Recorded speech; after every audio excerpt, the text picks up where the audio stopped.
જય જય શ્રી ગોકુલેશ. વૈષ્ણવ સત્સંગમાં ગઈકાલે આપણે નારાયણનું મહાત્મ્ય અનેકવિધ રીતે જોયું. નારાયણનું મહાત્મ્ય પદ્મપુરાણ, બ્રહ્મવૈવર્ત પુરાણ, વિષ્ણુ પુરાણ, મહાભારત અને છેલ્લે શ્રીમદ ભાગવતના પણ થોડાક શ્લોકો આપણે લીધા હતા. તો અહીંયા બ્રહ્માજી સ્તુતિ કરતાં કરતાં સમજાવી રહ્યા છે, એટલે પોતાની જાતને સમજાવી રહ્યા છે કે આ જે શ્રી કૃષ્ણનું સ્વરૂપ હું જોઈ રહ્યો છું એ જ વૈકુંઠના અધિપતિ નારાયણ છે. તો એ વસ્તુ હવે એની જે ગઈકાલે આપણે 16 શ્લોક સુધી સ્તુતિ જોઈ હતી, 44-40 શ્લોકો છે સ્તુતિના. હવે બ્રહ્માજી આ નારાયણ જ છે, આ શ્રી કૃષ્ણ એ નારાયણ છે, એના સમર્થની અંદર એના સમર્થનમાં બીજા કેટલાક શ્લોકો પણ બોલે છે. એમાં એક શ્લોક એવો આવ્યો કે અત્યારે જે શ્રી કૃષ્ણનું પ્રાકટ્ય બ્રજમંડળમાં થયેલું છે અને એ તો નારાયણ છે તો એને ખ્યાલ આવી ગયો. પણ ગઈકાલે છેલ્લે જોયું કે પ્રભુ તમારું એ શરીર છે એ આજે એવું તમને પ્રાકૃત બાળકના અંદર મને નારાયણના દર્શન તો થાય છે કે છે, પણ જ્યારે મારી ઉત્પત્તિ કમળમાંથી થઈ હતી, કમળકોષમાંથી, તે વખતે તો મને કંઈ સમજણ નથી પડતી. મેં ચારે બાજુ દૃષ્ટિ કરી તો અંધકાર તો કશું દેખાતું નહોતું. હું કમળમાં શોધવા ગયો તો કમળનું નાળ દેખાયું, એ નાળમાં છેલ્લે હું નાભી સુધી પહોંચી ગયો તો પણ મને તમારા દર્શન ના થયા. ફક્ત જલ જ દેખાયું, બીજું કશું ન દેખાયું. ત્યાં તો અંતરિક્ષમાંથી અવાજ આવ્યો, તપ તપ. એટલે ભાગવતમાં લખ્યું છે વર્ણમાલાનો 16મો અક્ષર અને 21મો અક્ષર એટલે તપ, બે શબ્દો સંભળાયા. એટલે ખ્યાલ આવ્યો કે ભગવદ આજ્ઞા મને તપ કરવાની છે. ભગવદ આજ્ઞા પ્રમાણે એમને તપ કર્યું એટલે પછી એમને હૃદયની અંદર ભગવાનના દર્શન થયા. ભગવાનના દર્શન જે થયા બ્રહ્માજીને, એ કેવા થયેલા હતા એનું વર્ણન, પાછું સ્વરૂપનું વર્ણન શ્રીમદ ભાગવતમાં બ્રહ્માની ઉત્પત્તિ વખતે જે છે એમાં છે જ. પણ એ વખતે ભગવાને બ્રહ્માજીને ચતુશ્લોકી ભાગવતનો ઉપદેશ કરેલો હતો કે ચતુશ્લોકીમાં અહમ એવાસમેવાગ્રે નાની અને સત્સત્પરમ પશ્ચાત અહમ તચ્ય યો અવશિષ્ય તો સોસ્મ્યમ. એને એવા રીતે 4 શ્લોકોનો ઉપદેશ ભગવાને બ્રહ્માજીને કર્યો. એટલે બ્રહ્માજીમાં આ સંસારના સૃષ્ટિનું સર્જન કરવાની શક્તિ આવી ગઈ. પણ અત્યારે બ્રહ્માજી એ વિચારે છે કે એ વખતે મને તપ કર્યા પછી એ બી હૃદયમાં દર્શન થયા છે, તો મને એની પહેલાં દર્શન કેમ ના થયા? એ ક્વેશ્ચન આજે વર્ષો પછી બ્રહ્માજી કરી રહ્યા છે. હવે બીજો એના પછીના શ્લોકમાં ગઈકાલે જ આપણે જોયું હતું, એમાં આવ્યું હતું કે માયાધમન, ભગવાન માયાનું નિવારણ કરનારા છે. હવે બ્રહ્માજી વિચારે છે કે જશોદા માતાના મુખમાં ભગવાને બ્રહ્માંડ બતાવ્યું અને એ બ્રહ્માંડને જશોદા માતા પાછા પોતાની જાતને પણ જુએ છે કે છે. તો કે છે કે તમે આ બહાર દેખાયેલું જગત જે છે એ સર્વ પ્રપંચો જે છે એ તમે તમારી માતાને પાછા પોતાના ઉદરમાં પણ બતાવો છો. તો એટલું તો નક્કી થઈ ગયું છે કે આ સર્વ પ્રપંચ જે બતાવી રહ્યા છો તમે અત્યારે એ માયિક નથી, આ તમારી માયાનો પ્રભાવ નથી. ભગવાન તો માયાધિપતિ છે. ભગવાન માયાથી ગમે તે કાર્ય કરી શકે છે. પણ અહીંયા બ્રહ્માજી એવું ક્લિયર કરે છે કે બહાર બી જે જગત દેખાયું અને બ્રહ્માંડનું દર્શન માતાજીને મુખમાં થયા, એ બંને જગત એક જ છે. અને બેમાંથી એક માયિક છે ને એક સાધુ છે એવું નથી, બંને સત્ય છે. એ બ્રહ્માજી અહીંયા સમજાવવાનો પોતાની જાતને પ્રયાસ કરે છે. એટલે શું કહે છે કે સત્યના પ્રપંચના આધારોમાંથી આપ જ નારાયણ છો. હવે બ્રહ્માજીને ખ્યાલ આવ્યો શ્રી કૃષ્ણનું જે બાળક માનીને પરીક્ષા કરવા જતો હતો એ જ નારાયણ છે, અને પુરુષ જે વિશ્વનો આધાર છે તે જ નારાયણ છે. કારણ કે તેમનામાં વિશ્વ દેખાય છે, કે એને જે દર્શન થયા ને એમાં બધું દેખાઈ ગયું હતું. અને હું તો જગતની મધ્યમાં સ્થિતિ ધરાવનારો બહુ સૂક્ષ્મ છું. એટલે હવે આ અખિલ કોટી બ્રહ્માંડોનો નાયક અને એની સામે આ બ્રહ્મા એક લખ્યું છે સૂક્ષ્મ છું, એટલે હું તુચ્છ જંતુ જેવો છું. તો હું એ નારાયણની બરાબરી કેવી રીતે કરી શકું? ખ્યાલ એક નાનકડો ગામનો રાજા હોય અને આખા ભારતભરનો કોઈ ચક્રવર્તી રાજા હોય, તો નાનો ગામનો રાજા તો નાના ગામના અંદર એનું મહત્વ છે, પણ સમગ્ર ભારતનું ચક્રવર્તી રાજા હોય તો નાનો રાજા તો જેને ભેટ મૂકવાનો છે, એના ચરણોમાં દંડવત પ્રણામ કરવાનો છે. તો એવી દશા અત્યારે આ બ્રહ્માજીની થયેલી છે. પછીના શ્લોકમાં કહે છે યસ્ય કુક્ષા વિદમ સર્વમ સાત્મમ ભાતિ યથા તથા તત્વયપ્ય તત્સર્વમ કિમિદમ માયા વિના. હવે નારાયણના ઉદરમાં આત્મા સહિત આ જે પ્રપંચ દેખાય છે તેઓ આપની અંદર પણ અહીં દેખાય છે. તો શું બધું આ માયા વિના દેખાઈ શકે છે? હવે સવાલ આવ્યો કે બ્રહ્માજીને ભગવાનના ઉદરમાં વિશ્વના દર્શન, જ્યારે બ્રહ્માની ઉત્પત્તિ થઈ ત્યારે એમને નારાયણના ઉદરમાં નાભિ કમળમાંથી થયા, ઉદરમાં પ્રવેશ કર્યો. અને નારાયણના ઉદરની અંદર જેટલો પ્રપંચ મેં જોયો હતો આત્મા સહિત, આ બધું મેં જોયું હતું, એ બધું આજે શ્રી કૃષ્ણની અંદર પણ હવે બ્રહ્માજીને દેખાય છે. જો ઓરિજિનલ પ્રાગટ્ય વખતે જે દેખાયું હતું એ જ વસ્તુ બધી અત્યારે બ્રહ્માજીને આ 7 વર્ષના કૃષ્ણના અંદર બધું જોવાઈ રહ્યું છે. એટલે કે છે કે આ બધી એવું તો કંઈ માયા વિના દેખાય છે, મીન્સ માયા તો નથી જ, આ માયા નથી જ, ભગવાને ખાલી માયા ઊભી કરી જેવું નથી કે છે એમ. એટલે કે છે કે અહીંયા લખ્યું છે કે જે નારાયણના ઉદરમાં આત્મા સહિત સર્વ પ્રપંચ દેખાય છે તેવું આપણામાં પણ દેખાય છે. તો તે આપણામાં અને નારાયણમાં ભેદ નથી, માટે આપ નારાયણ છો. હવે કહે છે કે નારાયણથી જુદા, તમે નારાયણથી જુદા પ્રતીત ભલે થાઓ છો, પણ એ ભેદ જે છે એ પાછો માયાના કારણે છે. અહીંયા જુઓ, જગત એક જ છે બંને જગાએ, એમાં માયા નથી. પણ અહીંયા નારાયણ અને કૃષ્ણનો જે ભેદ થોડો ઘણો પણ દેખાય છે એ ભગવાનની માયા છે. હવે લખ્યું છે કે નારાયણની અંદર રહેલા નારાયણથી જુદા છો તેવું દેખાય છે. હવે આ ભગવાન નારાયણ અને એનું જગત એની અંદર, અને આ કૃષ્ણ જે છે અત્યારે એ પણ નારાયણ એની અંદર, તો એ જે દેખાય છે એ ભગવાન, બ્રહ્માજી કહે છે ભગવાનને તમારી વ્યામોહિકા માયા. એટલે આપણે માયાના બધા સ્વરૂપો જોયેલા હતા, એમાંની આ એક સ્વરૂપ છે વ્યામોહિક. સ્વજન મોહિની માયા, સ્વમુખ મોહિની, સ્વમોહિની માયા, દુર્જન વિમુખ મોહિની માયા, એ બધી વિમુખજન મોહિની માયા બધી જોઈતી ને. તો અહીંયા વ્યામોહિકી માયા, પોતાના ભક્તને પણ મોહ કરાવે એ માયા અહીંયા છે.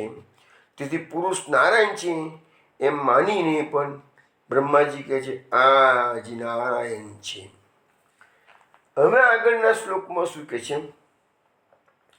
અદૈવ તત્વ હૃટેસ્ય કિમ મમનતે માયાત્મ આદર્શિતમ એકોસી પ્રથમ તતો વજસ્વદ વત્સા સમસ્તાપી તાવંતોસી ચતુર્બુધાસ તદખિલેશા કમયોપાસિતા તાવંતેવ જગંતે બુષ તદમિતમ બ્રહ્માદ્વયમ શિષ્યતે.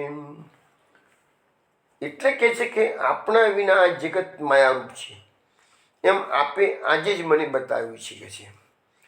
તો આ ભગવાન, આ આખી જે જગત છે એ બ્રહ્મથી ઉત્પન્ન થયું છે. પણ બ્રહ્મમાં, જગતમાં બ્રહ્મ ના હોય, ભગવાન ના હોય તો જગત માયારૂપ થઈ જાય કહેવાય કે છે.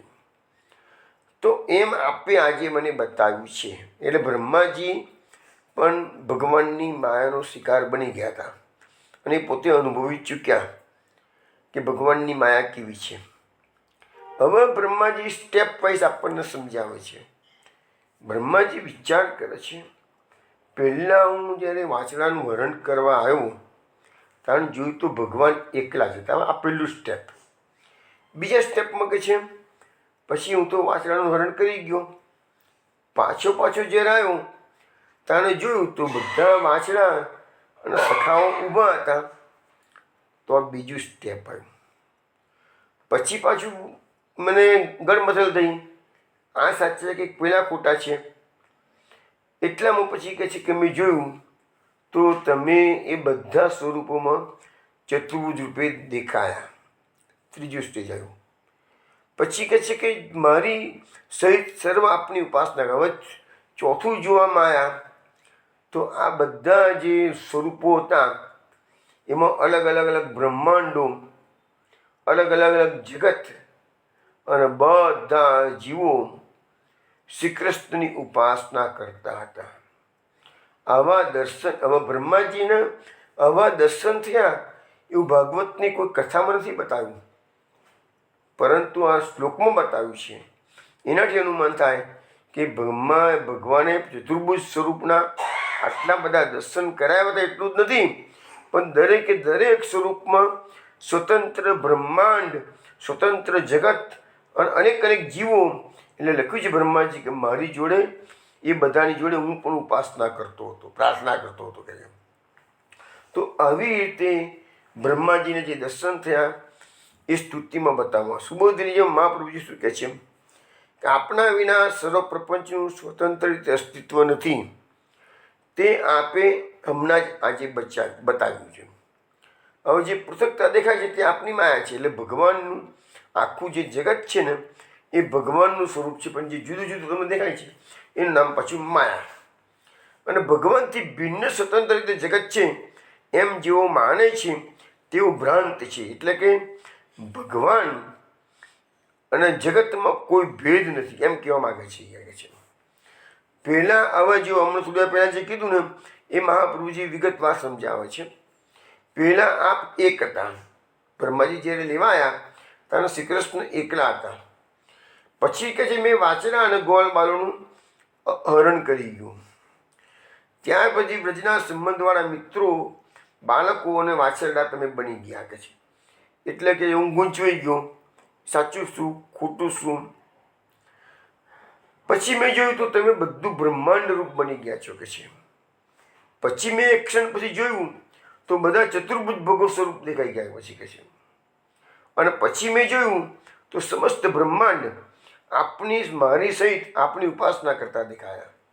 એટલે ભગવાને પોતાના ઐશ્વર્યનું જ્ઞાન બ્રહ્માજીને સ્ટેપ વાઇઝ કરાવ્યું છે. એટલે એને ખ્યાલ આવે કે તું તો ખાલી એક બ્રહ્માંડનો માલિક છું ને હું કોટી બ્રહ્માંડોનો માલિક, કોટી બ્રહ્માંડોના માલિકોનો પણ માલિક છું. અને આપણે કહીએ છીએ ને નંદ ભવન કો ભૂષણ માઈ, કાલ કો કાલ ઈસન કો. તો ભગવાન દુનિયાના બધા દેવોથી પણ, બધા દેવોના પણ દેવ છે છે. અને એને સમજાવ્યું છે કે જેમ કે તમે બ્રહ્મથી જુદા નથી, એટલે આપ જ નારાયણ છો એમ સિદ્ધ થાય. હવે બ્રહ્માજી આ બધા શ્લોકોમાં એક જ વાત કરી રહ્યા છે કે શ્રી કૃષ્ણ અને વૈકુંઠના અધિપતિ નારાયણ એ બંનેમાં કોઈ ભેદ નથી. નો ડાઉટ મહાપ્રભુજીની થિયરી એવી છે કે મહાપ્રભુજી કહે છે શ્રી કૃષ્ણ નિર્ગુણ સાકાર સ્વરૂપ અને એમાંથી નારાયણની ઉત્પત્તિ છે. જે વૈકુંઠના અધિપતિ નારાયણ છે એ ગોલોકધામના અધિપતિ શ્રી કૃષ્ણમાંથી એમની ઉત્પત્તિ થયેલી છે. આ મહાપ્રભુજીની થિયરી. પણ આ 14મા અધ્યાયમાં બ્રહ્માજીની જે થિયરી છે એ થિયરીમાં શ્રી કૃષ્ણ અને નારાયણમાં કોઈ તફાવત નથી. હવે આગળ જઈએ. અજાનતામ ત્વત્પદવીમ અનાત્મનાત્મનાત્મ ભાતિ વિતત્ય માયામ સુષ્ટા વિવાહમ જગતો વિદાણીવ ત્વમે સુંત ઇવ ત્રે નેત્ર. એનો અર્થ એવો થયો કે જેઓ આપણા મહાત્મ્યથી અજ્ઞાન છે તે એમ માને છે કે જગતનો કર્તા હું બ્રહ્મા છું, પાલનહાર આપ વિષ્ણુ છો અને સંહાર કરતા શંકર છે. તે જ પ્રમાણે અનાત્મ દેહાદિકોમાં માયાના વિસ્તારથી આત્મારૂપ આપ જણાવો છો કે છે. હવે અહીંયા ભગવાન સમજાવવા માગે છે, એટલે બ્રહ્માજી, કે લોકો એવું માને કે આ જગત મેં બનાવ્યું છે. અત્યારે જે આમ સ્વર્ગના બધા દેવો હોય કે મહરલોક, જનલોક, તપલોક, જે ઋષિમુનિઓ ચોગાડે બિરાજતા હોય, એ બધાને તો એવું જ લાગે કે આ બ્રહ્માંડનો માલિક તો બ્રહ્મા છે કે છે, એટલે આ જગતનો કરતા બ્રહ્માને માની લે એ લોકો. પણ હકીકતમાં તો બ્રહ્મા તો એક ભગવાનના સામર્થ્યની સામે તુચ્છ મગરમચ્છ, તુચ્છ જંતુ છે. તો એ કહે છે જે લોકોનો તમારા મહાત્મ્યનું અજ્ઞાન છે એ લોકો જ માનશે કે જગતનો કરતા બ્રહ્મા છે કે છે. અને એ લોકો અજ્ઞાનતાથી એવું માનશે કે જગતનું શાસન કરનાર, પાલન કરનાર વિષ્ણુ છે અને જગતનો સંહાર કરનાર શંકર છે. એ બધા કોણ બોલશે? કે જેને ભગવાનનું મહાત્મ્ય જ્ઞાન નથી તે લોકો. બાકી હકીકતમાં બ્રહ્મા, વિષ્ણુ અને શંકરમાં જે સર્જનની, પાલનની અને સંહારની જે શક્તિ મૂકી છે એ ભગવાને જ મૂકેલી છે. આપણે ગઈકાલે કેનો ઉપનિષદની અંદર પેલા યક્ષનો પ્રસંગ જોયો હતો. તો એમાં આપણને આવ્યું ને ગઈકાલે કે અગ્નિમાં જે દાહક શક્તિ મૂકી છે એ ભગવાને મૂકી છે. વાયુમાં બધાને ચલિત કરવાની જે શક્તિ ભગવાને મૂકી છે એ ભગવાને મૂકી છે, માટે વાયુમાં એ શક્તિ આવેલી છે કે છે. તો કોઈ પણ દેવમાં, ઇવન તમે આપણે સ્કંદ પુરાણની અંદર ભાગવત મહાત્મ્યમાં આ વસ્તુ બતાવવામાં આવે છે કે પરબ્રહ્મ શ્રી કૃષ્ણમાંથી સૌથી પહેલાં 3 દેવોની ઉત્પત્તિ ભગવાને કરી છે. બ્રહ્માને કીધું કે તમે સૃષ્ટિની રચના કરો કે છે. બ્રહ્માજી કીધું ભાઈ મારી પાસે સામર્થ્ય નથી કે છે, એટલી શક્તિ મારી પાસે નથી કે હું સ્વતંત્ર સૃષ્ટિ બનાવી શકું.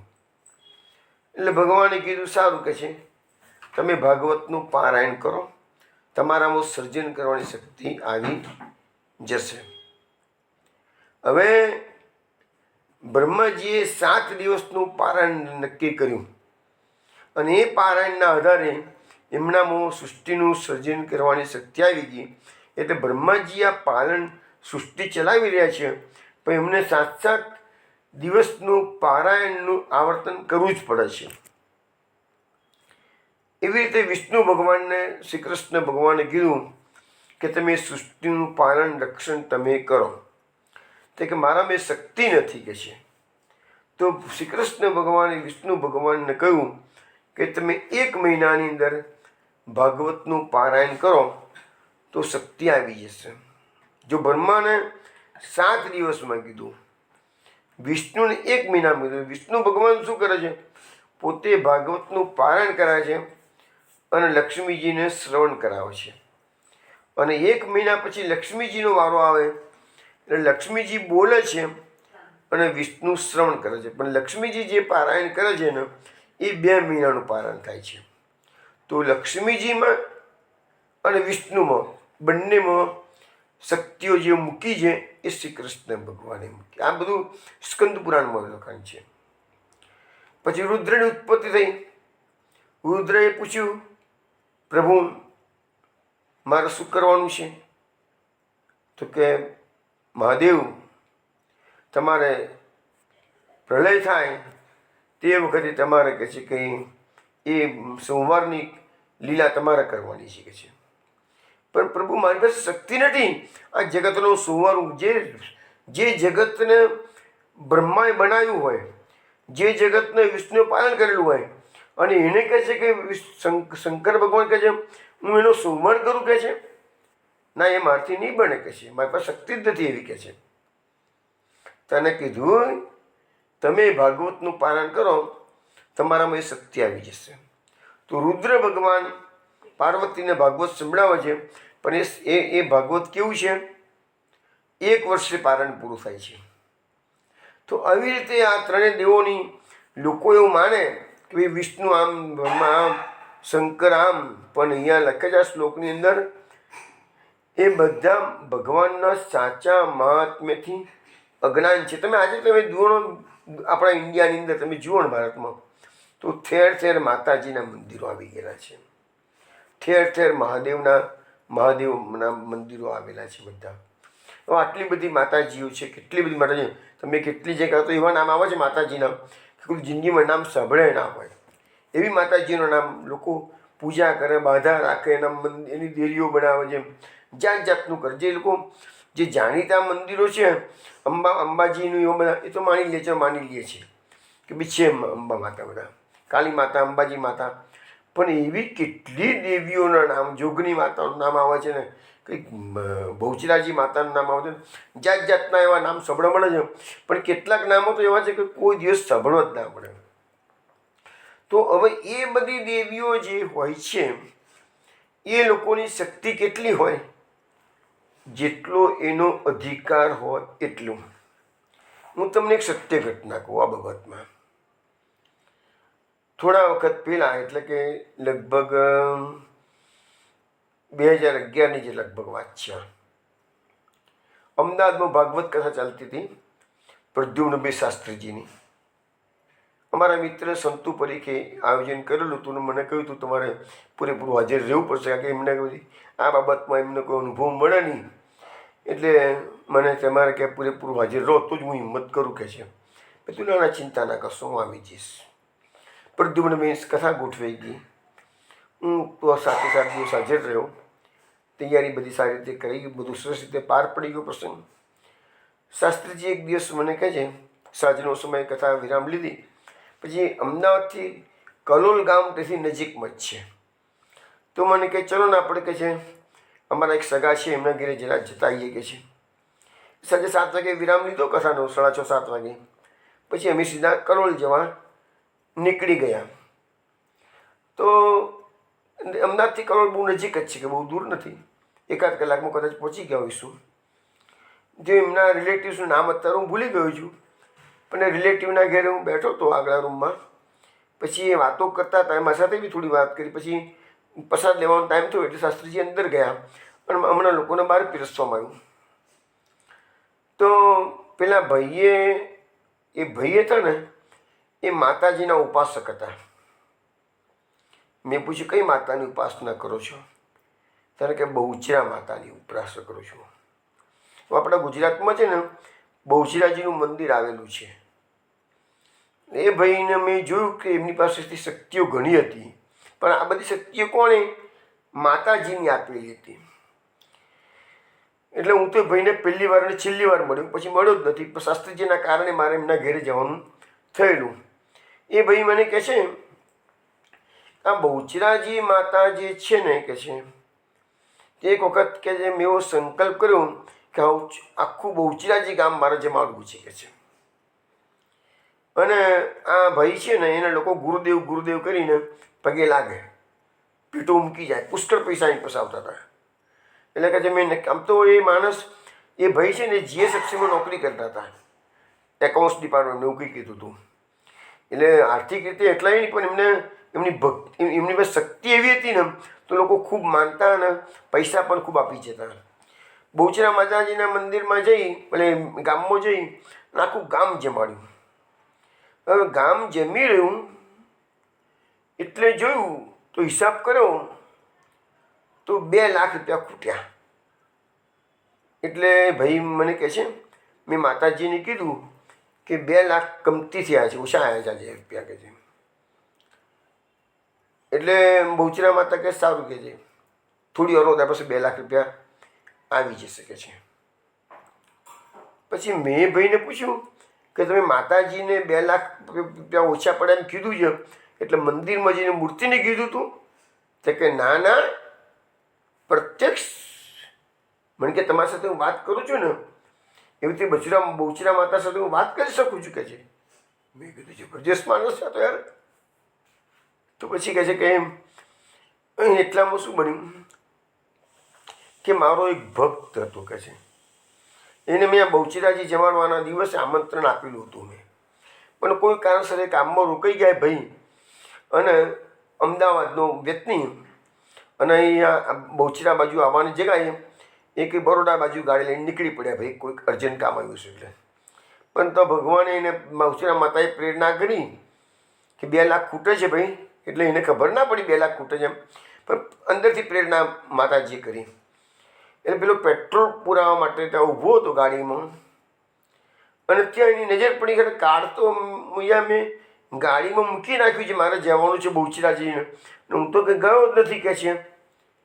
એને કાર્ડ તો ગાડી એનું પડેલું હતું આ આમંત્રણ પત્રિકાનું, એટલે ત્રટકે પેટ્રોલ પંપથી પેટ્રોલ પુરાવીને ગાડી સીધી બરોડા જવાના બદલે પાછી વાળી લીધી કે છે. અને મારતી ગાડીએ કહે છે હું બહુચરાજી પહોંચી ગયો. એ વખતે કહે છે મારી બેગમાં, એ પેલા ભાઈ કહે છે કે મારી બેગમાં 4 લાખ રૂપિયા હતા, મેં જઈને મારા ગુરુજીના ચરણોમાં 4 લાખની બેગ મૂકી દીધી કે છે. એટલે બહુચરા માતાએ કીધેલું ને થોડી વારમાં 2 લાખ પેપર્સ આવી જશે કે છે. 4 લાખ આવી ગયા કે છે. હવે કહે છે મારે ખૂટતા હતા 2 લાખ, માતાજીએ મોકલાય 4 લાખ. એટલે કહે છે કે મેં માતાજીને પૂછ્યું કે આ બાકીના 2 લાખનું શું કરવું કહે છે. હવે આ તો વધારે પૈસા આવી ગયા છે કે છે. તો કે મુંબઈથી વાસણો મંગાવી અને ગરીબોને વેચી દે કે છે. એટલે પછી મેં એ પ્રકારે કર્યું. તો કહેવાનો મતલબ શું છે કે મારો કે આ માતાજીઓની શક્તિઓ હોય, પણ કેટલી શક્તિ હોય જે ભગવાને એમનામાં મૂક્યું હોય એટલું જ, એમના અધિકારમાં આવે એટલું જ. હવે અમે લોકો ત્યાં બેઠેલા હતા એ ભાઈના ઘરે જ કલોલમાં, અને એટલામાં એક વ્યક્તિ આવી આગલા રૂમમાં જ, અને પેલા ભાઈના ચરણોમાં સાષ્ટાંગ દંડવત પ્રણામ કરી આડો પડ્યો. આખો માણસ, એ માણસ આખો આડો પડ્યો, અને પછી નીચે જમીન પર, એટલે કે નીચે શેતરંજી પર ફાતરેલું હતું એના ઉપર બેસી ગયો. એટલે પેલા ભાઈએ મને કીધું, આ જે શાસ્ત્રીજીના સગા, નામ ભૂલી ગયું ત્યારે મને યાદ નથી આવતું નામ, મિસ્ટર ભટ્ટ કેવી કે શ્રેણીમતી, દવે કે ભટ્ટ જેવી શ્રેણીમતી. મને કે જુઓ આ માણસ એ બેઠો છે ને કે છે, એટલે એના માટે શબ્દ લોઠો, જો આ લોઠો બેઠો છે ને બેઠો, પૂછી જુઓ એને તમે કહે છે. મને શું કહે છે, આ લોઠાને પૂછી જુઓ 10 વર્ષ પહેલાં એની બંને કિડની ફેલ થઈ ગઈ હતી કે નહીં, ગરીબ માણસ છે કે છે, અને 10 વર્ષ પહેલાં 2 કિડની ફેલ થઈ ગઈ. ગામના લોકોએ મને કીધું કે તમારી પાસે તો બધી ઘણી શક્તિઓ છે કે છે, તો તમે એક અનુષ્ઠાન કરીને એની કિડની હરકી કરી આપો ને કે છે, નહીં તો એની ફેમિલી રખડી આ મરી જશે તો એની ફેમિલી રખડી જશે કે છે. ગરીબ સ્થિતિ છે, ઓપરેશન કરવાના પૈસા આવે નથી, ડાયાલિસિસના પૈસા નથી, અને ઉપરથી હેરાન થઈ જશે કે છે. તો તમે ગુરુજી, બધા ગુરુજી જ કેમ ને, ગુરુજી તમે કંઈક કરો કે છે. એટલે કે મેં અનુષ્ઠાન કર્યું હતું એની કિડની સરખી થાય એટલા માટે. અને તમે જુઓ આ પ્રત્યક્ષ ચમત્કાર, આ બેઠો છે માણસ, એને પૂછી જુઓ કે 10 વર્ષ પહેલાં એની કિડની ખલાસ થઈ ગઈ ને અત્યારે 10 વર્ષથી જીવત નથી જીવતો, કોઈ પણ જાતની દવા વગર, કશું કર્યા વગર. એવું નથી કે મેં પૈસા ઉઘરાવી ને એની ટ્રીટમેન્ટ કરાવી હોય, મેં ફક્ત અનુષ્ઠાન કર્યું હતું માતાજીનું કે છે. આ સત્ય ઘટના, હું ત્યાં બેઠેલો હતો નહીં, ભાઈ આવેલા હતા. પછી બીજો એક પ્રસંગ મને કીધું એમને, કહે છે કે આવી રીતે કહે છે કે મેં આખું અંબાજી ગામ જમાડ્યું એક વખત કે છે. પછી કહે છે એક વખત કહે છે કે મેં ડાકોરમાં 56 બુક કરાવ્યો કે છે. પણ મારી પાસે એટલા બધા રૂપિયા, હું કરું શું રૂપિયાના? આમ તો માણસ સામાન્ય એકાઉન્ટ્સની નોકરી કરે છે, પણ છતાં ગુરુજી કરીને ચરણોમાં ભેટ મૂકી આવે છે કે છે. બધી ઘણી વાતો મને કરી હતી, પણ અત્યારે મને બધું પૂરી યાદ નથી, જેટલી યાદ છે એટલું મેં તમને કીધું. એટલે કહેવાનો મતલબ શું છે કે આ બધી જે વિભૂતિઓ છે, આપણે થોડા વખત પેલા જોતસિંહ રાજાની વાત સાંભળી હતી આપણે. રાજા જોતસિંહ હતો, અને એનો પુરોહિત એને કીધું કે માતાજી, પેલા કીધું કે માતાજી તમારાથી મોટું કોઈ છે નહીં. તને પુરોહિતના છોકરાએ માથું ધુનાવ્યું. રાજા જોઈ ગયો. રાજાએ પૂછ્યું કે તું કેમ માથું ધુનાવે છે? તને કહે છે કે સર્વોપરી તો અમારા શ્રી કૃષ્ણ છે. કે છે આ તમારી રાણી, તમારી માતાજી છે ને, એ તો એની દાસી છે. કે મને તો અનુભવ કરાવો. અને પછી એનો અનુભવ કરાવો. એ પ્રસંગ આપણે આવી ગયો છે એટલે રિપીટ નથી કરતો હું. પણ કહેવાનો મતલબ કે આ ભગવાનની બધી વિભૂતિઓ છે. શંકર હોય, વિષ્ણુ હોય, બ્રહ્મા હોય, આટલી બધી માતાજીઓ ભારતભરમાં ઘેરની પણ ગામે ગામ માતાજીના મંદિરો છે. તો એ ખોટું નથી કશું. કોઈને ઉતરતું કક્ષાનું ના માનશો મહેરબાની કરીને. પરંતુ એ લોકોની જે શક્તિ છે એ લિમિટેડ છે. દાખલા તરીકે વડોદરામાં થોડા વખત પહેલાં ગાયકવાડ સરકાર હતી. ગાયકવાડ સરકારની અંડરમાં જેટલા નાના રાજાઓ આવે એ બધા એને ભેટો, સોગાદો, નજરાનું ટેક્સ વગેરે આપતા. તો ગાયકવાડ સરકાર અહીંનો મોટો માણસ ગણાય આ પંથકનો. પણ બીજા નાના ગામના રાજાઓ હોય એ ગાયકવાડ સરકારની અંડરમાં આવે. તો એવી રીતે આ બધા જે દેવો છે એ નાની વિભૂતિઓ શ્રી કૃષ્ણની છે. અને શ્રી કૃષ્ણ સ્વરૂપની સત્તા છે. આ વસ્તુ જે આપણને બ્રહ્માજી આ શ્લોકમાં એ જ સમજાવે છે કે લોકો એવું માનતા હોય કે હું બ્રહ્મા છું, મને મારામાં આ શક્તિ છે, જગતનું કરતા કરનારા હું છું. કે ના, હું નથી. મારામાં એ શ્રી કૃષ્ણ એ શક્તિ મૂકી છે ને ત્યારે જ આ તાકાત મારામાં આવેલી છે. એટલે મહાપુરુષજી સુબોધજીમાં લખે છે કે જ્યારે આપના ચરણ કમળના અનુગ્રહના રચકન એમને પ્રાપ્ત થશે ત્યારે સિદ્ધિ મળશે અને મુખ્ય તત્વની પ્રાપ્તિ થશે. એટલે ભગવાનના ચરણ કમળનો અનુગ્રહ તો આપણે 2 દિવસ પહેલાં બધો પ્રસંગ, ગયા અઠવાડિયે પ્રસંગ જોયો ને કે ભગવાનના અનુગ્રહની પ્રતીક્ષા કરવાની છે. અને પ્રતીક્ષા કરશો, ઇંગ્લિશમાં એક કહેવત છે, knock the door and the door will open. Knock the door and the door will open. એવી ઇંગ્લિશમાં બીજી પણ એક કહેવત છે, if there is a will there is always a way. પણ વસ્તુ સ્થિતિ શું છે કે ભગવાનના ચરણ કમળના અનુગ્રહ, ચરણ કમળની રચકન પ્રાપ્ત કરવાનો અનુગ્રહ આપણા પર થાય એવી આપણે ઈચ્છા કરતા જ નથી. આપણે તો સંસારમાં એવા ફસાયેલા છીએ કે આ બધું જ આપણને રંગ, રાગ, મોજ, મજા છે, મસ્તી એ જ સૂઝે છે. પણ આ માનવ જીવનની સાર્થકતા શેમો છે એ આપણને કોઈ બતાવનાર નથી. ને બતાવનારો તો આપણે મગજમાં ઉતરતું નથી.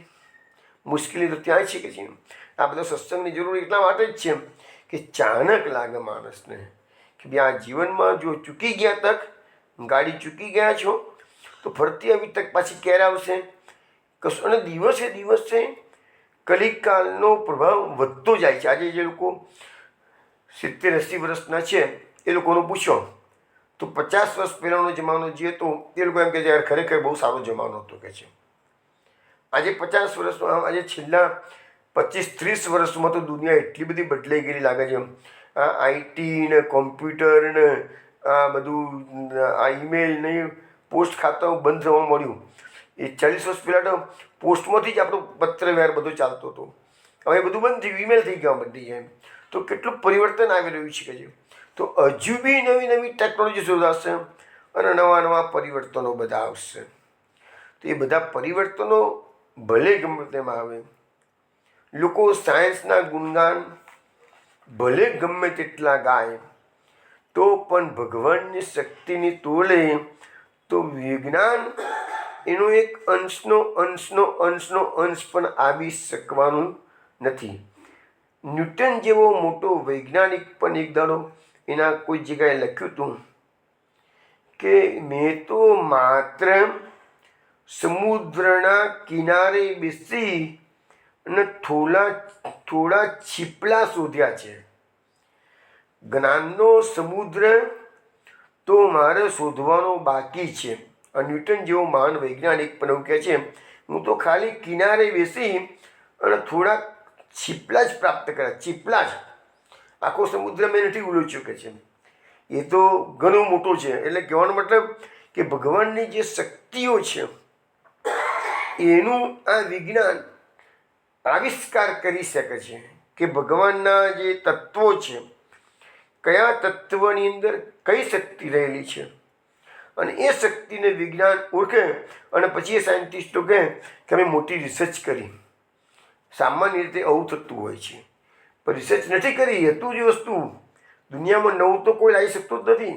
જે વસ્તુ હતી જ એને એ લોકો પ્રકટ કરી, જે લોકો માનવ જાતને ખબર હતી નહીં માટે પ્રકટ કરી છે.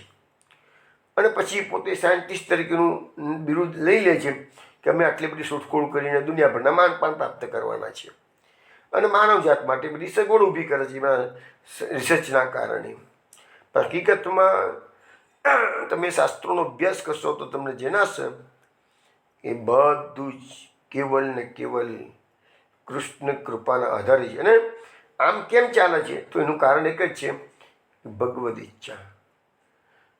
દિવ્યકસ્તુ હરિસર્વમ નિજેચ્છાત કરિષ્યતિ.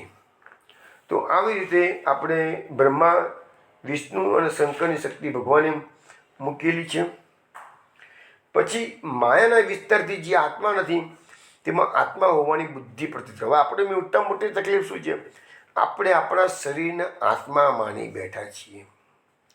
બધાને ખબર છે આ શરીર એક દિવસ સ્મશાનમાં ભડભડ સળગવાનું છે. બધાને ખબર છે. આપણે પણ ઘણા શરીરોને ભડભડ બળતા જોયા છે. છતાંય આપણે પોતાનો દેહની વાત આવે કારણ કે હું છું, પણ એ દેહ મારો નશ્વર છે, છોડીને જવાનું છે. એની અંદર રહેલું જે આત્મા છે એ તું છું, પણ એ બુદ્ધિ આપણામાં જલ્દી આવતી નથી. અને કદાચ સત્સંગ સાંભળતા આવે તો પાછા દુનિયાદારીમાં ફસાઈ જઈએ એટલે પેલી બુદ્ધિ ગાયબ. પછી લખ્યું છે કે આમ મહાપુરુષ સુબોધરીજીમાં લખે છે, જેમ સૃષ્ટિમાં હું બ્રહ્મા શબ્દથી કહેલું છે, બ્રહ્મા તો દેહ છે, તે કંઈ કરતા થતા નથી, પણ જગતના કરતા તો ભગવાન શ્રી કૃષ્ણ છે. જગતના પાલન કરતા ગુણાવતાર વિષ્ણુને કહે છે, પણ તે પણ દેહ છે. જો વિષ્ણુનો પણ દેહ અને બ્રહ્માનો પણ દેહ છે. આપણા જેવો દેહ નથી, એ લોકોનો દિવ્ય દેહ હોય, પણ એ લોકોનો પણ દેહ છે કે છે. અને વિષ્ણુ ભગવાન શ્રી કૃષ્ણની જેમ ચતુર્ભુજ છે કે જેમ, છતાં હકીકતમાં તે જગતના પાલન કરતા. જો મહાપુરુષજી લખે છે કે વિષ્ણુ જગતના પાલન કરતા નથી. ભલે પાલન કરતા છે પણ એ પાલન કરતા નથી. કેમ? એ શક્તિ શ્રી કૃષ્ણએ વિષ્ણુમાં મૂકેલી છે કે જેમ. એટલે ભગવાન જ જગતના પાલન કરતા છે. અને એ જ પ્રમાણે શંકર ભગવાન આ જગતના પ્રલય કરતા નથી. ખાલી એ પોસ્ટ પર બેસી અને ભગવાનની આજ્ઞાનું પાલન કરે છે. એટલે આપણે માનીએ શંકર ભગવાને પ્રલય કર્યો, પરંતુ શક્તિઓ બધી કોની છે? તો શ્રી કૃષ્ણની છે. મહાપ્રભુજી આગળ કહે છે કે મહાપ્રભુજી એમ કહે છે કે જો વ્યાસ ભગવાને આ સૃષ્ટિમાં, આ સૂત્રમાં સૃષ્ટિની ઉત્પત્તિ સ્થિતિ અને લયનું એક કારણ પરબ્રહ્મ સ્વરૂપને માન્યું છે. તેથી જેમ ઉત્પત્તિ સ્થિતિ અને લયના કર્તા તરીકે ત્રણને માનવામાં આવે છે, તેમ દેહને પણ આત્મા માને છે. અને કારણ કાર્ય કરવાના સાધનરૂપ ઇન્દ્રિયોને પણ આત્મા માને છે. એટલે બધા આવી રીતે મિસગાઈડ થઈ જાય છે. દેહને આત્મા માને છે, ઇન્દ્રિયનો આત્મા માને છે. હકીકતમાં બધા કરતું કરાવતા માત્ર શ્રી કૃષ્ણ છે. હવે આગળના શ્લોકોમાં કહે છે, સુરેશ્વ શ્રી ત્વિસ તૈવ નૃષ્વપી તિર્યંશુ યાદસ્વપી તેજનસ્ય જન્માસતામ દુર્મદ નિગ્રહાય પ્રભો વિધાત સદનુગ્રહાય છે. આ શ્લોકમાં બ્રહ્માજી એવું સમજાવે છે, હે ઈશ્વર, આપ તો અજન એટલે જન્મ રહિત છો. છતાં જો ભગવાનનો જન્મ થતો જ નથી, છતાંય દેવોનો, ઋષિઓનો, મનુષ્યોનો, હલકા પ્રાણીઓનો અને જલચરોમાં પણ અવતાર ધારણ કરો છો. હે પ્રભુ, હે સર્જનહાર, દુષ્ટોના દુર્મદનો નિગ્રહ કરવા અને સત્પુરુષો પર અનુગ્રહ કરવા આપ આવા અવતાર ધારણ કરો છો. ભગવાનનો જન્મ નથી, છતાં ભગવાન અવતાર તો લે છે જ. આપણે ભાગવતમાં જોઈએ છીએ તો 24 અવતારોનું વર્ણન જોવા મળે છે. ગીતામાં પણ ભગવાને અર્જુનને કીધું છે કે અર્જુન, તારા ને મારા અનેક જન્મો થઈ ગયા છે, એ બધા હું જાણું છું, પણ તું જાણતો નથી. હવે ભગવાનના અસંખ્ય અવતારો થઈ ગયા છે એવું ગીતામાં પણ લખ્યું છે અને ભાગવતમાં લખ્યું છે. ભાગવતમાં પહેલા સ્કંદના 3 અધ્યાયમાં એક શ્લોક છે, અવતારાય સંખ્યયા હરે સત્વનિધે દ્વિજામ યદા વિલાસિન પુર્યા સરસ સ્યુઃ સહસ્ત્રશ. પછી કે છે ઋષયો મનવો દેવા મનુપુત્રા મહોજસ કલા સર્વે હરેરેવ પરસ્સો પ્રજાપતયસ્તરા એતે ચાંસ કલા પુંસ કૃષ્ણસ્તુ ભગવાન સ્વયં ઇન્દ્રાણી વ્યાકુલમ લોકમ મૃદયંતી યુગે યુગે. આ શ્લોકમાં એમ કે છે કે જેમ અગાધ સમુદ્રમાંથી નાના નાના હજારો નાળા નીકળે છે અને તેવી જ રીતે સત્વના નિધિ ભગવાન શ્રીના અસંખ્ય અવતારો થયા કરે છે. ઋષિ, મનુ, દેવતા, પ્રજાપતિ, મનુપુત્ર અને જેટલા પણ મહાશક્તિશાળીઓ છે તે સગળા ભગવાનના જ અંશ છે.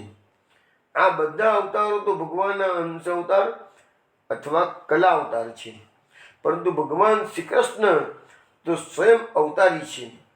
જ્યારે લોકો દૈત્યોના અત્યાચારથી વ્યાકુળ થઈ ઉઠે છે ત્યારે યુગે યુગે અનેક રૂપ ધારણ કરીને ભગવાન તેમનું રક્ષણ કરે છે. ભગવાન રક્ષણ કરવા માટે યુગે યુગે અવતાર ધારણ કરે છે.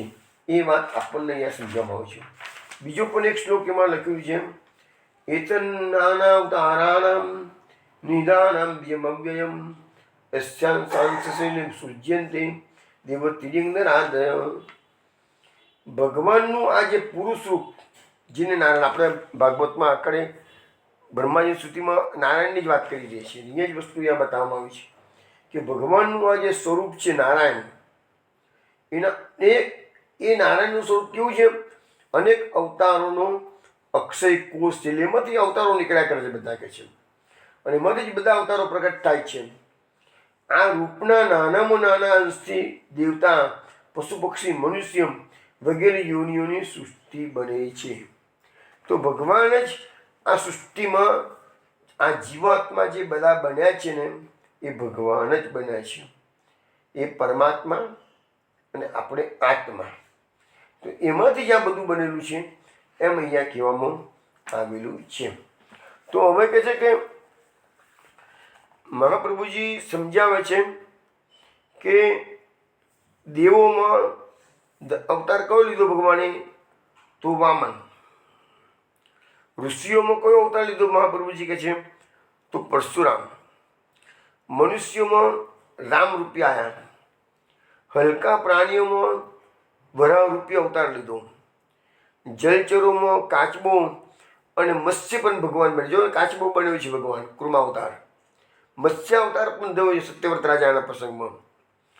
તો આપ તો જન્મ રહિત હોવા છતાં પણ જન્મ લો છો કે છે, અને આપ તેમ ન કરો તો તત્વ કોણ જાણે? તેનો ઉપદેશ કોણ કરે? તેથી આપણો અવતાર, હવે જુઓ, ભગવાને અનેક પ્રકારના અવતારો લીધા એવું આપણને અહીંયા બ્રહ્માજી સમજાવે છે. પણ હવે બ્રહ્માજી પાછા કારણ આપે છે ભગવાનનો અવતાર કેમ લેવો પડ્યો છે. તો દુષ્ટ અહંકારનો નાશ કરવા માટે અને સંત પુરુષો પર અનુગ્રહ કરવા માટે. તો દુષ્ટોનો નિગ્રહ કરવામાં આવે તેથી તેમના તરફથી થતા ઉપદ્રવો અને તેમના દુષ્ટ આવેશોથી થતી બુદ્ધિનો નાશ અટકી જાય. વૈષ્ણવ, આપણે જ્યારે ભાગવતમાં બલરામજીની તીર્થયાત્રાની વચ્ચે એક વખત વાત આપણે કરતા હતા. એ વખતે પ્રસંગ આવ્યો હતો કે બલરામજીએ સૂત પુરાણીને રોમહર્ષણ સૂતજી ગાદી પર બિરાજમાન હતા અને ઘાસનું તનકલું મારી અને અભિમંત્રિત કર્યું હતું અને વ્યાસજીને મારી નાખ્યા. ઋષિ મુનિઓએ બલરામજીને કીધું કે તમે આ શું કર્યું? કે છે અમારો તો કહે છે કે 1000 વર્ષનું સત્ર લઈને બેઠા છીએ કે છે અમે, હવે અમારું સત્ર અધૂરું રહેશે કે છે. એટલે બલરામજી કે સારું કે છે, હું એના પુત્રમાં બધી વિદ્યા ટ્રાન્સફર કરું છું. વિચાર કરો, રોમહર્ષણનો પુત્ર ઉગ્રશ્રવા, ને ઉગ્રશ્રવામાં બલરામજીએ પોતાની શક્તિના જોરે 1 સેકન્ડની અંદર રોમહર્ષણમાં જેટલી વિદ્યા હતી, રોમહર્ષણ છે ને એ વ્યાસ મહર્ષિના શિષ્ય હતા, અને વ્યાસ મહર્ષિ પાસેથી રોમહર્ષણ બધા પુરાણ ભણેલા હતા. એ બધી જે મહેનત વર્ષો સુધી રોમહર્ષણે કરેલી, એ બધી મહેનત બલરામજીમાં ઉગ્રશ્રવામાં ટ્રાન્સફર કરવામાં આવી, પોતાના યોગ બળની શક્તિના પ્રભાવે. પછી ઋષિમુનિએ કીધું કે હવે તમે ભગવાન, તમે અપરાધ કર્યો ના કહેવાય, પણ તમારે પ્રાયશ્ચિત કરવું પડશે કે છે. બધા તીર્થો તમે વધ કર્યો છે, બધા તીર્થોમાં જઈને સ્નાન કરી આવો કે છે. બલરામજીએ ઋષિમુનિઓની વાતને શિરોમાન્ય કરી છે. બલરામજી એમ નથી કીધું તેમ મને કેનાર કોણ છું, હું તો ભગવાન છું, હું ધૈર્ય કરી શકું છું, મને સલાહ આપનાર તમે કોણ છો, મારે તમારી સલાહની જરૂર નથી, એવું નથી બોલ્યા. પછી બીજું બલરામજી પૂછ્યું, હવે હું તમારી શું સેવા કરું?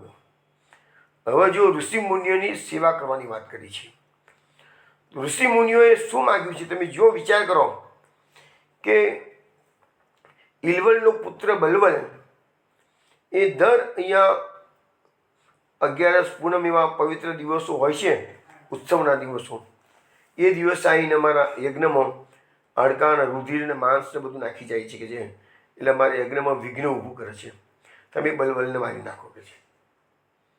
તો બ્રહ્માજીએ ઉત્સવનો દિવસ આવ્યો તો રાહ જોઈ, જેવું પેલું બલવલ હેરાન કરવા આવ્યો તો એને મારી નાખ્યો. તો કહેવાનો મતલબ મારો શું છે કે એવી રીતે બલરામજીનું જે પ્રાકટ્ય થયું હતું, શ્રી કૃષ્ણનું પ્રાકટ્ય થયું હતું, એ દુષ્ટોનો અહંકારનો નાશ કરવા માટે છે. એવી રીતે બલરામજીએ વિવિધ વાનરને પણ માર્યો છે, અને અમુક દુષ્ટોને બલરામજીએ માર્યા છે, અમુક મોટાભાગના દુષ્ટોને શ્રી કૃષ્ણે માર્યા છે. પણ મહાપ્રભુજી સમજાવે છે કે જ્યારે બલરામજીએ દુષ્ટોનો સંહાર કર્યો છે, ત્યારે બલરામજીમાં શ્રી કૃષ્ણનો આવેશ આવતો હતો. એટલે બલરામજીએ કરેલી બધી લીલા એ શ્રી કૃષ્ણની છે એવું આપણને સમજાવવામાં આવે છે. હવે કહે છે કે દુષ્ટોના અહંકારનો નાશ, અને બીજું સંત પુરુષો પર અનુગ્રહ કરવા, જે સાધુ પુરુષો. હવે ગીતાનો જે પેલો શ્લોક આપણે બહુ જાણીતો શ્લોક છે, બધાને ખબર જ છે, છતાં જોઈ લઈએ. યદા યદા હિ ધર્મસ્ય ગ્લાનિર્ભવતિ ભારતમ અભ્યુત્થાનમ ધર્મસ્ય તદાત્માનમ સૃજામ્યહમ પરિત્રાણાય સાધુનામ વિનાશાય ચ દુષ્કૃતામ ધર્મ સંસ્થાપનાય સંભવામિ યુગે યુગે. અહીંયા એવું કહે છે કે જ્યારે ધર્મની જ્ઞાની એટલે કે ધર્મની હાનિ થાય છે, તો એ વખતે કહે છે કે હું અવતાર લઉં છું અધર્મનો નાશ કરવા માટે કે છે. પરિત્રાણાય સાધુનામ, સાધુ લોકોનું રક્ષણ કરવા, વિનાશાય છે દુષ્કૃતામ, દુષ્કૃતામ એટલે દુર્જનોનો નાશ કરવા માટે, અને ધર્મ ત્રણ કારણ બતાવવામાં આવ્યા. ધર્મ સંસ્થાપના થાય એટલે ધર્મનું સ્થાપન કરવાનું.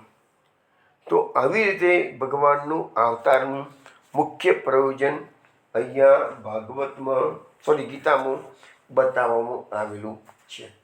પરંતુ આપણે થોડા વખત પહેલાં જ્યારે પ્રથમ સ્કંદના નામો જોતા હતા, તે વખતે કુંતી સ્તુતિની વાત આપણે બહુ સારી કરી હતી. કુંતી સ્તુતિમાં ભગવાનના અવતારો શા માટે થયા છે એના કારણો આપેલા છે. જો ગીતાનું કારણ અને બ્રહ્માજી જે સ્તુતિ કરી એનું કારણ લગભગ સરખું છે કે સંત પુરુષોનું રક્ષણ, દુષ્ટોનો નિગ્રહ, સામાન્ય રીતે અને ધર્મ સંસ્થાપન. એટલે ગીતાના પણ કુંતા માતા થોડી વિશેષ વાત કરે છે. જોઈએ શું કહે છે કુંતા માતા. કહે છે, હું ગુજરાતી જોઉં છું. હે પ્રભુ, અજન્મ હોવા છતાં પણ આપણે જન્મ શા માટે લીધો? એનું કારણ કોઈ મહાપુરુષો એમ કહે છે કે જે મણિયાચલ પર્વતની કીર્તિનો વિસ્તાર કરવા માટે તેમાં ચંદન પ્રકટ થાય છે. મણિયાચલનું ફેમસ કેમ છે? તેમાં ચંદનના વૃક્ષો થાય છે કે છે.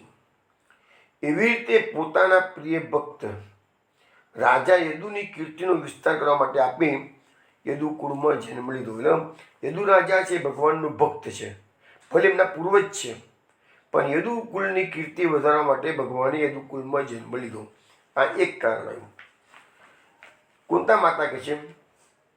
બીજા લોકો એમ કહે છે કે વસુદેવ અને દેવકીએ પૂર્વ જન્મમાં આપણી પાસેથી આ જ વરદાન મેળવ્યું હતું કે છે. તેથી આપ અજન્મા હોવા છતાં પણ જગતના કલ્યાણ માટે અને દૈત્યોના નાશ માટે તેમના પુત્ર બન્યા છે. એટલે વસુદેવ દેવકીને જે પૂર્વજન્મમાં વચન આપેલું એ વચન પૂર્ણ કરવા માટે પ્રભુ પધારે છે. બીજા કેટલાક લોકો એમ કહે છે કે આ પૃથ્વી દૈત્યોના અત્યંત ભારથી સમુદ્રમાં ડૂબતી નાવની જેમ ડગમગી રહી હતી. ત્યારે બ્રહ્માની પ્રાર્થનાથી એ પૃથ્વીનો ભાર ઉતારવા માટે આપ પ્રગટ થયા છે. એટલે આ કારણ અહીંયા એક વિશેષ બતાવવામાં આવ્યું છે. કેટલાક મહાપુરુષો એમ કહે છે કે જે લોકો આ સંસારમાં અજ્ઞાન, કામના અને કર્મોના બંધનમાં જકડાઈને પીડિત થઈ ગયા છે તે લોકો માટે સ્મરણ કરવા યોગ્ય લીલા કરવાના વિચારથી આપે અવતાર લીધો છે. બસ સાચું રીઝન તો કુંતા માતાએ આ શ્લોકમાં બતાવ્યું. કયું ફેરથી કહું છું? કહું તો ભગવાનની જે કથા અમૃત પ્રગટ થયું, ભગવાને જન્મ લીધો, અનેકવિધ લીલાઓ કરી, એટલે તો આ ભગવાનનું કથામૃત આપણને સાંભળવા મળે છે. તો એ કથામૃત ક્યાંથી ઊભું થયું? તો એ ભગવાને એના માટે જન્મ ધારણ કર્યો, અનેકવિધ લીલાઓ કરી, અને આ કળિયુગના ભક્તો માટે બીજો કોઈ ઉદ્ધારનું સાધન હતું જ નહીં. એટલે શ્રવણ અને સ્મરણ કરવા યોગ્ય લીલા ભગવાને કરી. કળિયુગના લોકોનું અવલંબન શું? તો માત્ર આ જ છે, કથા શ્રવણ સ્મરણ. પછી હજુ પણ આગળ કહે છે ભક્તજનો આપણા ચરિત્રનું વારંવાર શ્રવણ, ગાન, કીર્તન અને સ્મરણ, એ 4 વસ્તુ બતાવી. સુનવંતી ગાયંતી ગૃણંતી ભિક્ષણસઃ સ્મરંતી નંદંતી તવૈતમ જના તયૈવ પશ્યન્તિ ચિરેણ તાવકમ ભવ પ્રવાહો પરમં પદાંબુજમ. એટલે એમ કે છે ભક્તજનો આપણા ચરિત્રનું વારંવાર શ્રવણ, ગાન, કીર્તન અને સ્મરણ કરીને આનંદિત થતા રહે છે, અને તેઓ જ તત્કાળ આપના તે ચરણ કમળોનું દર્શન કરવા પામે છે કે જે જન્મ મૃત્યુના પ્રમાણે હંમેશ માટે રોકી દેજો. એટલે સાચું રીઝન કુંતા માતા આપણને બતાવે છે. જે ગીતામાં થોડી વાર પહેલાં કહ્યું એ, અને બ્રહ્માજીની સ્તુતિમાં જે કીધું એ કારણ ગૌણ છે, અને મુખ્ય કારણ તો અહીંયા જે સમજાવવામાં આવ્યું છે એ જ છે કે કથા વાર્તા કળિયુગના ભક્તો એ કથા ગંગામાં નાહી અને પોતાના ઉદ્ધાર કરી શકે. પછીના શ્લોકમાં બ્રહ્માજી કહે છે કો વેત્તિ ભુમન ભગવન પરાત્મન યુગેશ્વરોતિર ભવતસ્ત્રિલોક્યામ ક્વાહો કથમ વા કતિવા કદેતિ વિસ્તારણ કીડસી યોગ માયામ. હવે જુઓ, અહીંયા બ્રહ્માજી આટલું બધું બનાવ બની ગયો, પણ ભગવાન જરાય અકળાય નથી. નહીં તો કોઈ કંપનીનું બોસ હોય, માલિક હોય, અને એનો એક કર્મચારી કે એનો મેનેજર જો એની જોડે શ્રાપ ઉપરવટ જાય તો સાહેબ એને પાણીચું પકડાઈ દે, રાજીનામું લખાઈ દે, ભાગી જાય એથી કાઢી મૂકાઈને. પણ અહીંયા ભગવાન છે, કૃપાળુ છે, એને બ્રહ્માજીને રૂક્ષત નથી આપી, બ્રહ્માજીનું માન વધાર્યું છે. કેવી રીતે? તો ભગવાનની લીલા, કઈ લીલા, ક્યારે, કયા હેતુથી, શું કરવા કરે છે, કોઈ જાણતું નથી. ભગવાનની લીલા માત્ર ભગવાન જ જાણે છે. હે ભુમન, હે ભગવાન, હે પરાત્મન, હે યોગેશ્વર, યોગમાયાને ફેલાવી આપ જે લીલા કરો છો તે શા માટે કરો છો, કેવી રીતે કરો છો, કેટલા પ્રકારની કરો છો, ક્યારે કરશો, એ ત્રણેય લોકમાં કોઈ જાણી શકતું નથી. ભગવાનની લીલાનો કોઈ પાર નહીં પામી શકે. એટલે તો આપણે આપણા જીવનમાં એક વસ્તુનો અનુભવ કરીએ છીએ કે આજે આપણને જે વસ્તુ બહુ સારી લાગે છે એ સમય જતાં ખબર પડે છે કે આ તો ખોટું થઈ ગયું. અને ઘણી વખત આપણા જીવનમાં લાગે આનું બહુ ખરાબ થઈ ગયું, ત્યારે સમય જતાં ખબર પડે છે કે ના ના આ તો બહુ સારું થઈ ગયું. આવું બે બાજુનો બનાવો આપણા જીવનમાં બનતા હોય છે. મારા મિત્ર ડૉક્ટર કિરીટ વ્યાસ, વડીલ મિત્ર, 2-4 વખત મેં એમની ઉલ્લેખ કરેલો સત્સંગમાં. એમના ડિસ્કશનમાં મને ઘણીવાર એક વાત કહી, એક વાત એમની પેટન્ટ છે. એ ઘણીવાર મને કહે કે આપણે ભૂતકાળને જ્યારે યાદ કરીએ છીએ અને એમ થાય કે સારું મેં તે દિવસે આવું કર્યું, એના બદલે જો મેં આમ કર્યું હોત ને તો આજે મારી આખી જિંદગી બદલાઈ ગઈ હોત. ઘણા લોકો આ બાબતમાં જૂના જમાનાના વિચારો અત્યારે કરતા હોય કે જવાનીમાં આમ કર્યું મેં, પેલામાં આમ કર્યું, એના બદલે મેં આમ કર્યું સારું થાત, આમ કર્યું સારું થાત. આવું બધું આપણે વિચારીએ છીએ અને ખોટો સમય બગાડીએ છીએ. અને પછી જો મેં આમ ના કર્યું હોત ને, આમ કર્યું હોત ને તો હું અત્યારે કંઈનો કંઈ નીકળી ગયો હોત. આવી બધી આપણી વિચારધારા ચાલતી હોય છે. તો કિરીટ વ્યાસ કહે છે, કિરીટભાઈ કહે છે કે ના, એવું વિચારવાની જરૂર નથી. કારણ કે એ વસ્તુ એ રીતે થવા સર્જાયેલી હતી. તમે જીવનમાં એક સામાન્યમાં સામાન્ય પણ જો ગલતી કરી દીધી હોય અને એનું ફળ ભોગવવાનું બહુ મોટું આવે, ઘણી વખત એવું બને છે. ભૂલ સામાન્ય હોય પણ એનું જે પ્રાપ્તિ થાય એ બહુ ભયાનક થતી હોય છે. એક્સિડન્ટ થાય, એક્સિડન્ટમાં સમય સૂચકતા અસાવધાની 1 સેકન્ડની, પણ 1 સેકન્ડની અસાવધાની કેટલું મોટું નુકસાન કરી શકે છે. તો એ બધી વસ્તુમાં કિરીટભાઈ વ્યાસનો એવો ઓપિનિયન છે કે આ જગતનું નિર્માણ ભગવાને કરેલું છે, તો એ વસ્તુ એ પ્રકારે જ બનવાની છે કે છે. હવે હું તમને આ શ્લોક માટે હું તમને એક સત્ય ઘટના જણાવું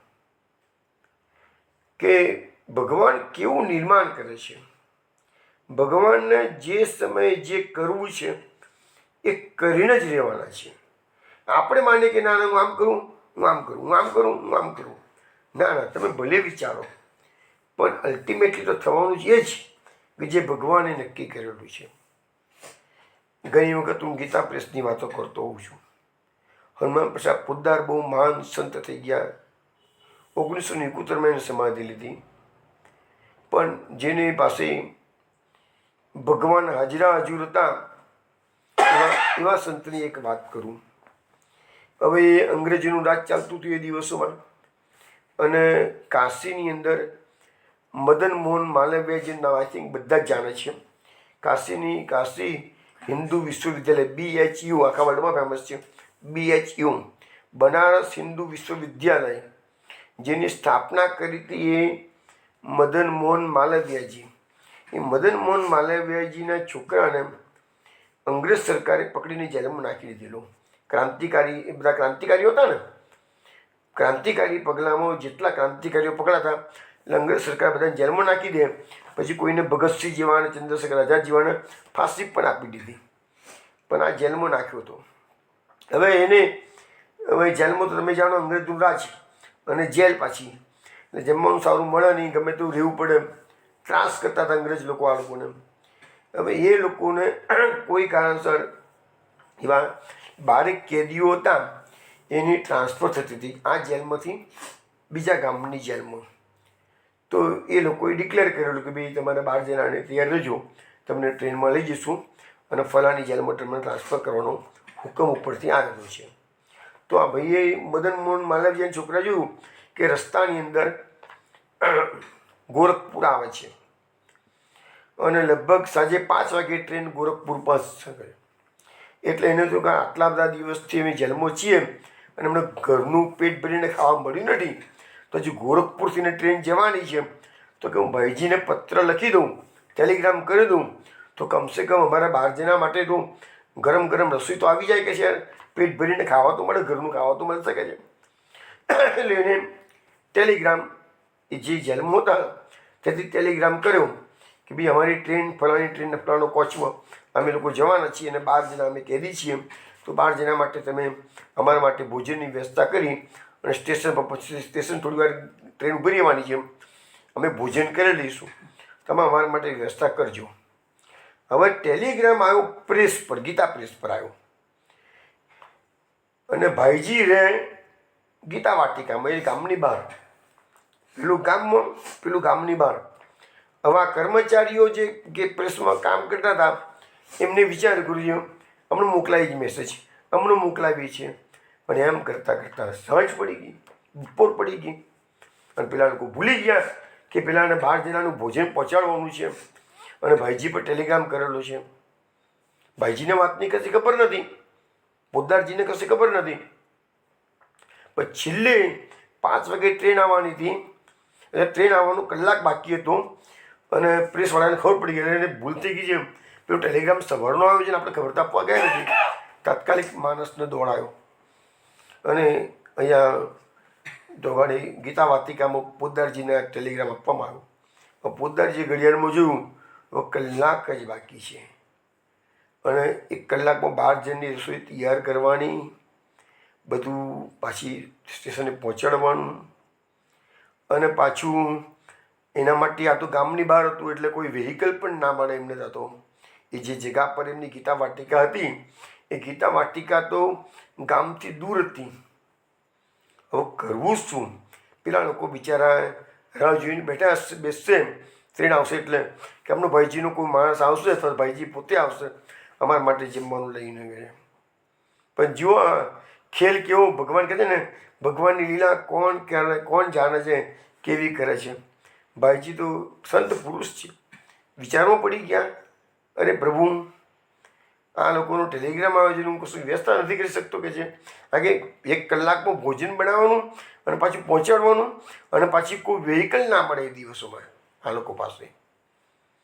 અને ત્યાં ભાઈજી ચિંતાતુર હૃદય મનેથી બેઠા છે, અને ત્યાં બારીમાંથી બહાર નજર કરે છે તો એક ઘોડાગાડી ભાઈજીના ઘર તરફ ગીતા વાટિકા તરફ આવી રહી છે. એટલે ભાઈજીએ ઘોડાગાડી નજીક આવી એટલે કે ચલો એટલીસ્ટ આપણા પાસે જે તૈયાર છે ને એટલી વસ્તુ આ ઘોડાગાડી આવી ગઈ છે, એ ઘોડાગાડીમાં સ્ટેશને મોકલાવી દઈશું કે છે. પણ ભાઈજીના આશ્ચર્ય વચ્ચે એ ઘોડાગાડીમાંથી 12 થી 15 જણ જમી શકે એટલો પ્રસાદ એક શેઠના ઘરે એ દિવસે મનોરથ ભગવાનનો કરેલો. એક શેઠે ગોરખપુરમાં એ દિવસે બહુ મોટો ઉત્સવ ઉજવેલો. એ ઉત્સવ ઉજવ્યા પછી મેં ભાઈજીને તો આમંત્રણ આપ્યું જ, હું તો ભૂલી જ ગયું ભાઈજીને બોલાવવાનું. એટલે કંઈ વાંધો નહીં કે જે ભાઈજીના તો બધો સ્ટાફ ઘણો મોટો છે, તો 12-15 જણ જીવી શકે ને એટલી બધી પેકિંગ તૈયાર કરી દીધું, અને કીધું જ્યાં જલ્દી જ્યાં મોડું થઈ ગયું છે, અને ભાઈજીને તો પહોંચાડી આવ કે છે તું.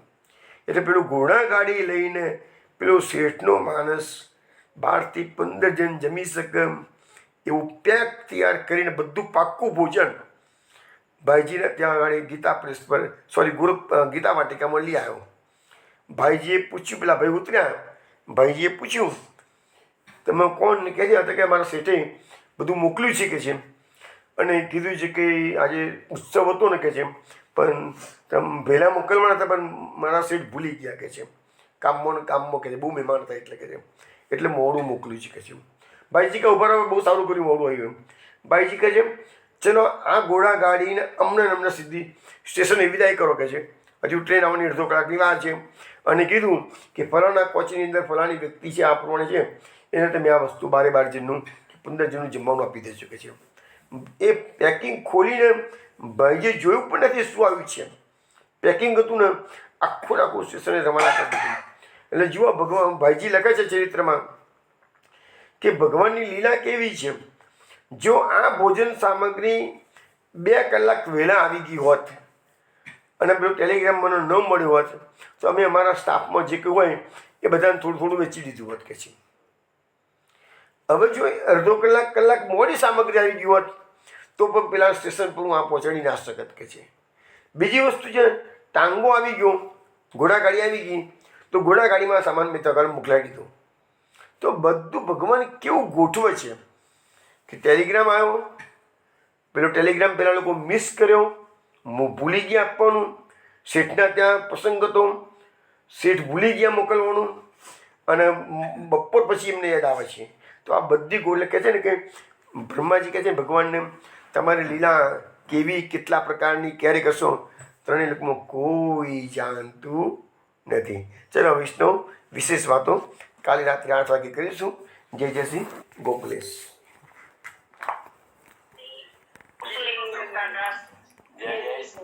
જય જય શ્રી ગોકુલેશ. જય જય શ્રી ગોકુલેશ.